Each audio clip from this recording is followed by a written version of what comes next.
っかりこうまんべんなく濡れてること確認できますので、はいはいはい、わかりました。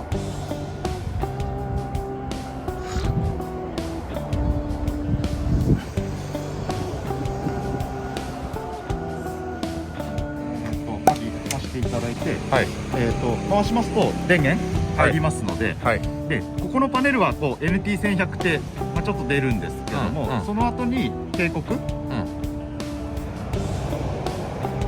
みません時間こういう形ですね。であとメインのメーターパネル起動しますので、こういった形ですね。で一応ニュートラルランプここにもあるんですけども、ここにも下のところにもニュートラルランプありますので、その状態でこの赤いボタンですね、セルボタン長押していただくとエンジン入りますので、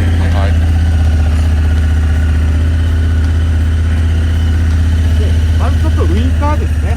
ウインカーがここですね。これですね。で、まず左ですね。前後大丈夫ですね。で、パッシング、これする際は押していただくと、パッシングですね。わかりました。で、今デイライトモードオンにしてるので、メインのライトつかないようになってるんですけど、ここ一応ついてますので、一応自動調光になってまして、周りの明るさによってここついたりつかなかったり。そうなんですか。オートにしとかないといけないってことね。で一応オンオフ選べますので、そっちで、ちょっと後ほどご説明いたします。わかりました。っていう形と、ブレーキランプですね。フロントブレーキのフロントライトですね。あとリアですね。リアですね。大丈夫ですね。ちょっとあとはハザードですね。ハザードね。あとそのウインカーのランプはここにこうついてますので、なるほどなるほど。で分かるようになってますので、オンですね。オンもここにありますので、オンですね。で、非常にメーカー周り機能多いんですけども、まずファンクションボタンこれあるんですけども、これを押していただくと下にまず最初にこれグリップヒーターですね。で、ファンクションこの画面出てるときにこのボタン、これです。この FN ボタンを押していただくと、これこれ今オフの状態なんですけども、上を押すと5段階なんですよ。で、今この真っ白くなってるのがマックス5段階の状態ですね。で、グリップヒーター温まりますので、あとここにもグリップヒーターの表示出ますので、という形でグリップヒーターこんな感じでオンオフ使っていただければと思いますので、でもう一回ファンクションを押すと、これが先ほど言ったオンオフですので、今自動にしてるので、明るさに合わせて変わるんですけども、オフにする場合はまたここのファンクションボタン、これ上下を押すと変わりますので、一応自動にしておきますので、ありがとうございます。で、これが、もう一回押すとスピーカーです。ヘッドセットのインターのすぐに消えちゃうんですけども、これで音量上げられますので、Bluetooth でこうつないでいただいて、じゃあ今後はインカムは直接こっちにつなぐの、携帯じゃなくて。そうですね。了解。Apple CarPlay つないでいただくと思いますので、という形ですね。という形でファンクションボタンはこう使えますので、でファンクションが操作するためにここに FM って書いてありますので、一応このモードボタンがこれ今レインモード、これ雨の日に走るモードですね。でこのレインモードとか、あとツアーとかいろいろあるモードあるんですけども、選んでいただくと DCT のギアの変速のタイミングが変わります。ですのでレインモードですと比較的早めにちょっとギア上げてエンジンの回転を抑えるという形ですね。今ってこれ切り替えました？切り替えました。で切り替える場合は、これトルクコントロールのボタンになってますので、ここの星マーク押していただくと、これでトルクコントロールマックスですね。これレインの時はトルクコントロールマックスにした方がいいよね。そうですね、そうですね。じゃあマックスにしようか。まあそうですね。はい。でここ2で選べますので、はい。タッチパネルになってるので、タッチパネルでも変えられますので、このボタン操作するより多分タッチパネルの方がいいと思います。はい、これはこれダメなんだね。そういける。だからこう横にするとアトラクションだけなんだ。で一応普段走るモードがツアーモード。アトラクションこんな聞かせていいかな。でも最初ゆっくりの方がいいか。そうですね。はい。トラクション聞かしておこうが。はい。でパワーが一番今のところ最長。あとはエンジンブレーキですね。はいはい。トルクコントロール。あとはニュートラルランプと速度と回転ですね。はい。あとは水温計とガソリンの残量計。はい。今3メモリちょっと納車ご説明かかるので少し2リッターなんて言いましたけども、多めにちょっと入れてあるので。ありがとうございます。はい。で、今トリップメーター、なんかあと平均の燃費とか、平均の速度とか、燃料消費量も出ますので、で、この操作、これでトリップメーター、この B ですね。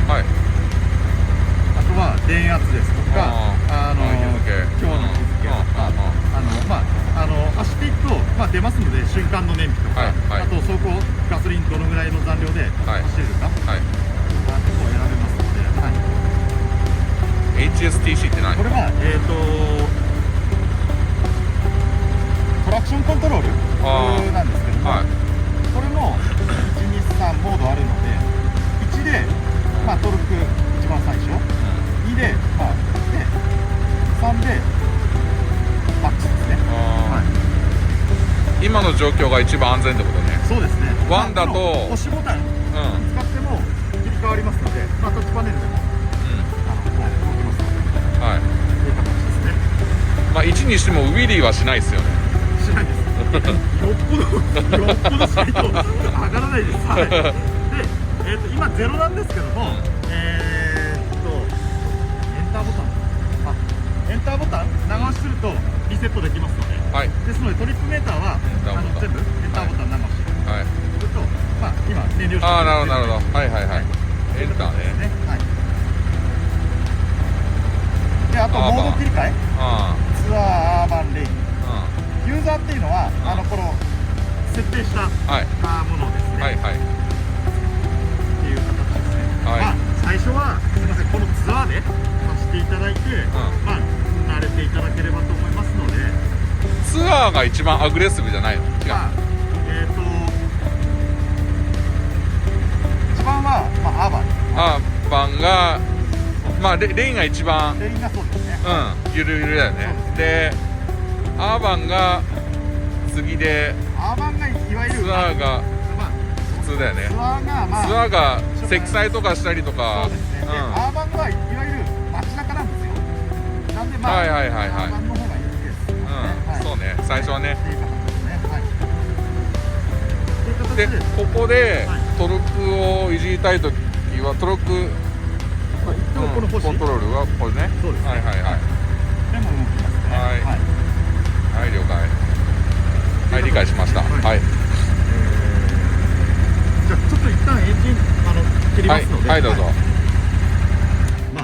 メーター周り、非常に機能多いので、この辺はもう取説やっていただければと思いますけども、あとは、DCT ですので、走るときは、今ちょっとエンジン切りましたけども、ギア入っちゃうとあれなんで、この D のこのボタンを押すと、DCT 乗られたっていう形だったので大丈夫だと思うんですけども、D ボタンを押すとギア入りますので、あとニュートラル戻すときはニュートラルですね。で、あとこれがオートマチックとマニュアルモード、いわゆる DCT で自動変速か、手元のこのマイナスボタンと後ろのプラスボタンでギアの上げ下げできますので、でただこのマニュアルモード、切り替えしなくても、DCT のこの通常のモードでも、ギアの上げ下げはできます。あ、わかりました。はい。その DCT モードで4速で走っていて、ギア落としたいなっていう時はマイナスを入れると3速に落ちます。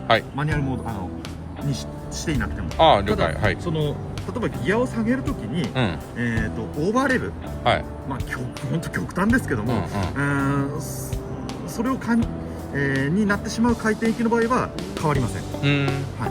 安全装置働きますので。あ、わかりました。はい。最初の鳴らし期間中はもう普通に D ボタンでそうですね。やっていただければと思います。わかりました。あとはクルーズコントロール、これも基本その街中ではちょっと使わないので、高速ね。ですね。そうだね。ギアが3速以上と走行速度が50キロ以上じゃないと効きませんので。で、例えば減速して50キロ以下になると切れちゃうんですか？切れちゃいます。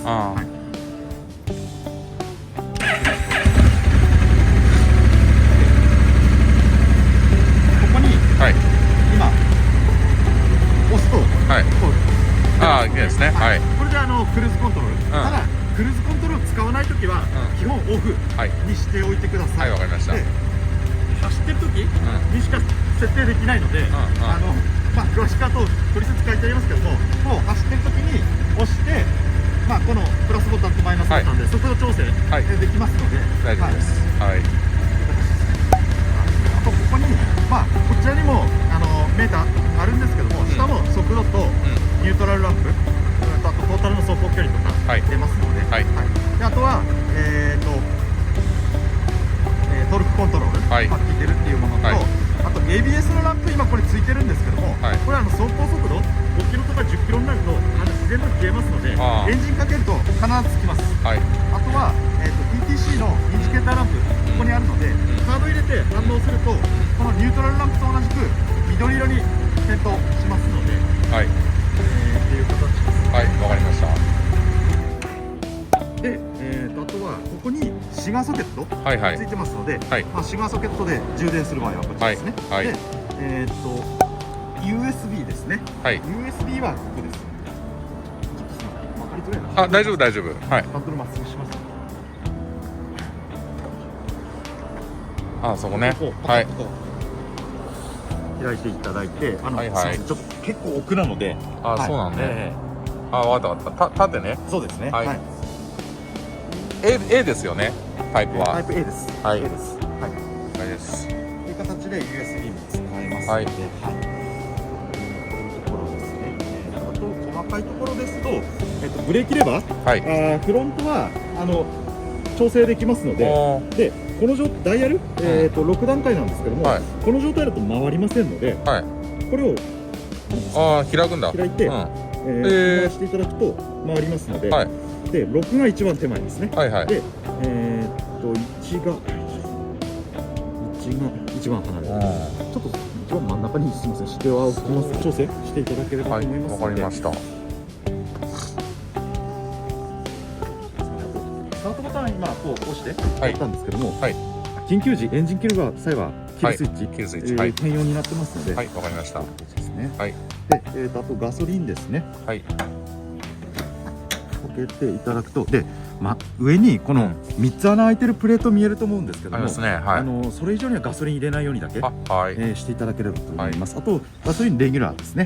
で、20リッター満タンで入りますので、という形と、あとはこの前ちょっとご説明いたしましたけども、これで後ろのフリーロード設定はできますので、今標準値になってますけども、2人乗りですとかちょっと後ろ硬いなっていう時は、こちらに回していただくとローで、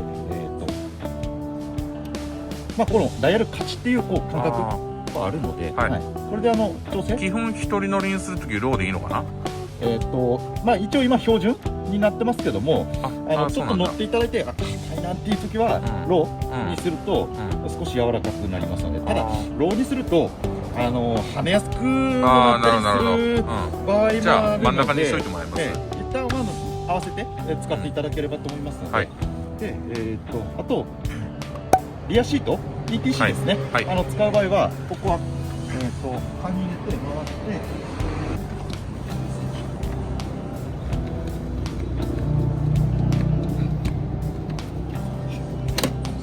こうですね、こういう感じで開けていただくとこうですね。はいはい。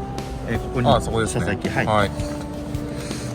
今日ちょっと忘れてきたんですけど、なるほど。っていう形で、はい。使っていただければと思いますので。これなんですか？これはすみません、ちょっと私も詳しくわかんないんですけども、あれです。おそらく故障診断のカプラーなので、じゃあここに入れときます。すみません、ありがとうございます。っていう形ですね。あと車載工具とヘルメットのワイヤーですね。どうするんですか、それは？これはよいしょ、すみません。ワイヤー引っ掛けるところが、そんなめんどくさいの？2つ外さないとダメなの？いや、すいません、メインシートはネジで締まってるので、引っ掛けるところ、こっちのシート、これじゃない？これはすみません、車載工具もスクールドライバーがドライバーかけ入ってんだね。そうですね。これあとヒューズ抜くための工具。すみません、昨日というかおととい説明書読んでたんですけど、どうだったっけ。ヘルメットをこうかけて、でかけるところがあったんですけども、多分こんな感じでヘルメットをこうかけてシートを締めるっていうようなそうなんや。使い方なんです。そうなの？これヘルメットのロックのワイヤーになってますので、すいません、ちょっと私も事前に勉強してたんですけど、引っかかるところよくわかんない。それ取説の方に書いてはありますので、でもなんか使いづらいね。そうですね。ボックスがあるので、ボックスですかね。そうですね。あと戻すときはまた後ろからちょっと軽めに押していただくと、わかりました。閉まります。あとこれか、これの上げ下げだ。この前やってはいただいたんですけども、ここ持ってグッとこうやっぱそうだよね。上げる。それが一番の方なんだよね。ですね。難しいんだよな。ここ両端持って均等に力をかけてグッて上げてくださいって書いてありますので、わかりました。ここ持って上げていこう。こんな感じで。下ろすときどうするんですか？下ろすときも一緒ですね。そこ持つんだ。そうですね。上げるときちょっと力いりますけども、下ろすのそんなに力かからないので、という形で作りとこう。了解です。ちょっとすみません、ガラスコーティングしてあるので、ちょっとツルツルして滑りやすい。わかりました。あんま触んない方がいいとかあります？そこまではないですか？ないですけども、この車両だと一応ホンダですと、整備士以外は絶対にいじるなっていうものが、この白ペイント。白ペイント。ついてるところ。これは絶対にいじるなっていう意味。そうなんですか。なので結構ブレーキ系、ブレーキホースですとか、っていうのはついてはいますけど。なるほど。本当だね。っていう形ですね。基本はやっぱりいじるところはやっぱメーター周り、メイン系のスイッチが多いので非常に。すみません、あとタンデムステップですね。これなんかヨーロッパのモーターショーとか見てるとなんかこれと同じようなやつがあるんですけど、なんかオプションで売ってんすかね。なんかそっちの方が楽かなと思って、これだと本当簡易すぎてちょっとかわいそうだなと思って。日本の車両だともうみんな結構それですか。これ全部ですね。そうなんだ。半時計回り。半時計回り。すみません、一瞬でやっちゃいましたけど、押しながら半時計回り回していただくとハンドルロック。わかりました。で、また押しながら戻していただくとハンドルロックできます。あとすみません、エンジン切りますと、ここにちょっと分かりづらいですけど、HISS っていうランプ今ピカ点滅してるんですけども、これ鍵エンジン切って切ると必ず点灯します。で、24時間はこのまま点灯しっぱなしで、24時間経つと切れます。これイモビかなんかですか？イモビライザー自体は、イモビといえばイ紐火なんですけども、うんアラームが鳴ったりとかはしないんですけども、一応その、防犯装置が、効いてますよっていう視覚的に訴えるものですね。あ、わかりました。一応この HISS っていうシステムが、ここにちょっと書いてあるんですけども、このバイクのこのホンダのマークってですね、IC チップ入ってまして、IC チップの登録情報と、ここのキーシリンダーの登録情報が一致しないとエンジンかからない仕組みになってるので、わかりました。同じ鍵を複製してもエンジンかからないようなシステムになってますので、ですのでその1本なくなってしまった時はスペア使うと思いますけども、必ずこれ再作成依頼、わかりました。我々のところにしてください。でないともう1個回すと終わっちゃいますんで。終わりです。はい、わかりました。はい、っていう形なので、はい、っていうことですね。はい、なるほど。